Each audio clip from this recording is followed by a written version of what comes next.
Garry McCarthy joins us now. We'll do this in two parts in the interest of time here. We've got a break for traffic shortly. Good morning, sir.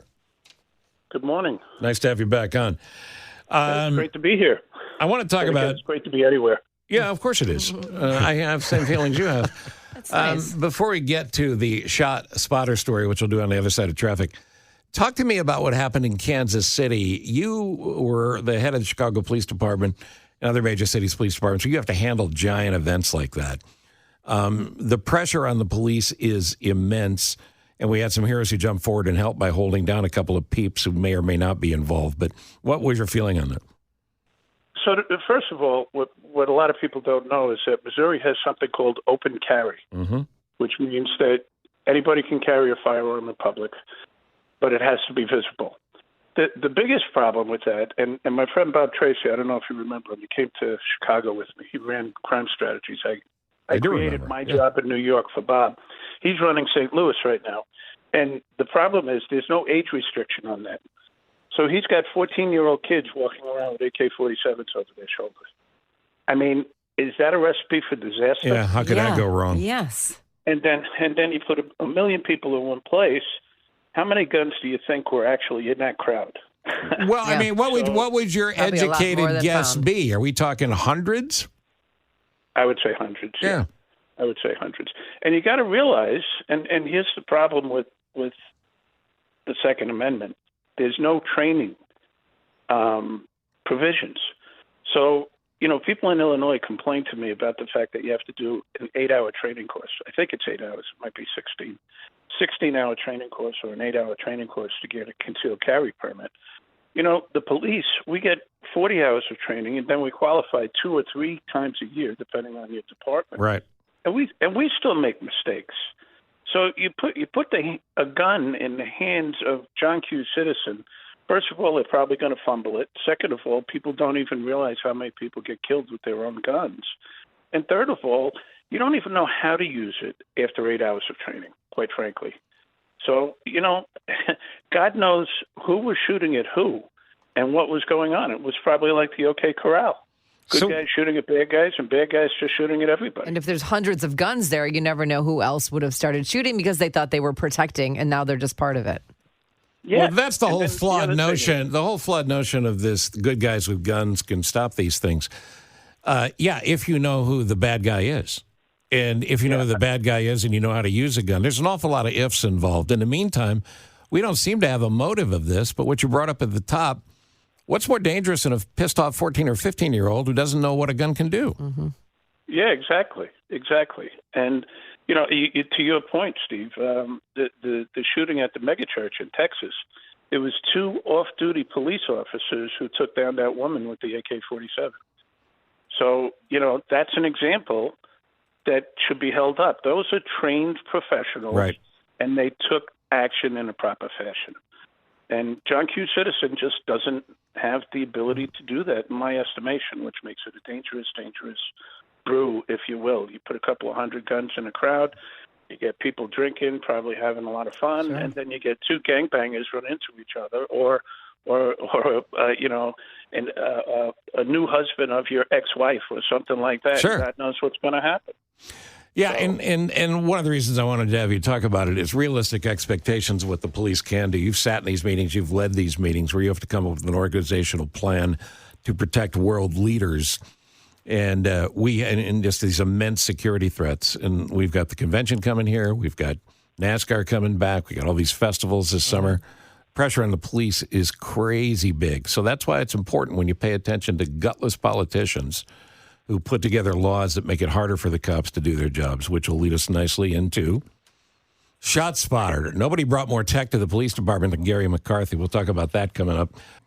Garry McCarthy tried to bring Chicago's police department technologically into the current and the future, and did a great job with it, with fighting from aldermanic forces and folks that didn't want any part of it. Brings us to the spot shotter technology. I think, wasn't Eddie Johnson super, I think, when this went in? And this, nobody's saying this is perfect technology, but this is technology to help police figure out where the gunfire is and go get it. And sometimes, it might be a dumpster being closed or something else, but it calls cops to the scene. So when you shut it down and throw it out the way this administration has, and your answer is, well, we're going to provide more training, that's not even worth the paper it'd be printed on. Well, Steve, if you read the statement from City Hall, they didn't really say that. What they said is they're going to examine different methods of reducing crime, and they don't even know what it is. So you're getting rid of something which is, what did Mark Twain say? Lies, damn lies, and then there's statistics. Yep. I know how you can manipulate statistics to say whatever you want. The statistic that is the most relevant for ShotSpotter, the disenfranchised communities where crime is most prevalent are the communities that do not call 911 when there's shots fired. I can guarantee you if there's shots fired in Park Ridge, there's 10 phone calls going out. Mm-hmm. Right. I could tell you in Englewood, I've heard shots fired and nobody calls the police. So that's first of all. But second of all, I want you to think about the politics of eliminating the ShotSpotter technology and look at those disenfranchised communities who right now are complaining about the fact that the new arrivals, they're called now, they're not migrants anymore. They're not illegals. Oh, I don't know about the new arrival term. Is that the term of art now, new arrivals? Oh, yes. Brandon Johnson used it over and over again. Oh, the new arrivals. okay. The new arrivals are getting all the funding. And now you're going to take away something that's making the most challenged communities in Chicago safer. What do you think they're saying to themselves? And then at the same time, when it all hits the fan, the police are going to get blamed, which is all part of the woke agenda. Which I'm not even. I think the woke agenda is pretty simple. It's called chaos. They're causing chaos, and they got rid of the gang database. Now they're getting rid of a technology that's being used across the world, mostly in this country because we do more shooting than anybody else.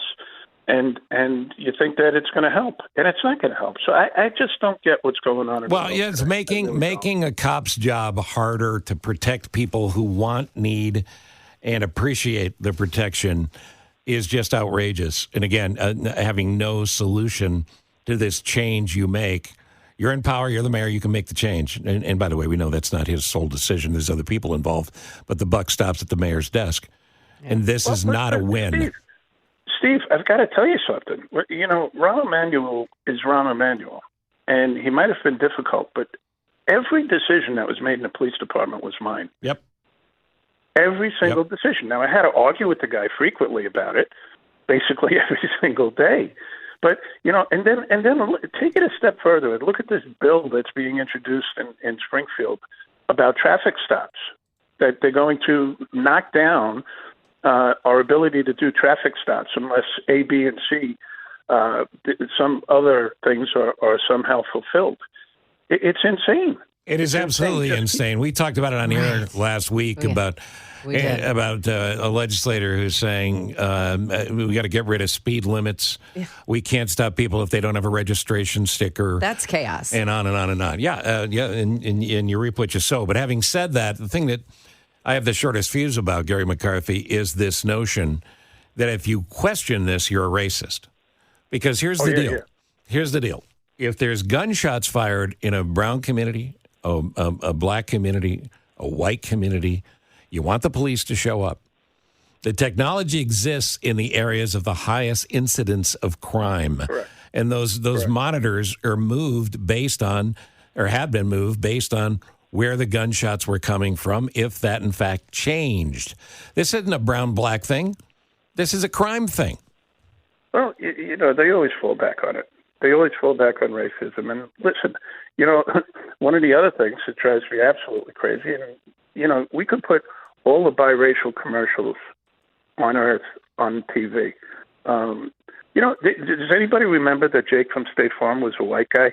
When they got traded out, Jake from State Farm was a white guy. The original Jake was a white guy. He was. And we don't even know if he's working now. Yeah, you're right. Yeah. But you know what? We're not gonna fix racism with the methods that we're using. Well, but that's the flip on this, Garry. The flip on this is what's more racist than making the statements and the actions that they're making. Yeah, they are by nature racist. Yeah. So I just don't know. I spent the vast majority of my patrol career in these most difficult neighborhoods, whether it's in New York City or Newark or Chicago. And I got to tell you something, the good people who live there, it's uplifting when they invite you into their house Sure. because they want to show you how nice their apartment is. And, you know, in Washington Heights, in New York, you know, people would invite me in for dinner. And the apartments were immaculate. The food was fantastic, and the people were wonderful. So that exists out there, and it's just really disgusting the way that the racism issue is being pushed. It's just too much. For the good folks who you help take care of in Willow Springs and the people that work for you, stay safe, and thank you for coming on. Always a pleasure, Steve. Thanks, guys. Thanks, That's Garry. Garry McCarthy, former superintendent, Chicago Police. I still go back to the data. You talk about the data. If you put these shot spotters all over town, you'd get the same data. Yeah, 100%.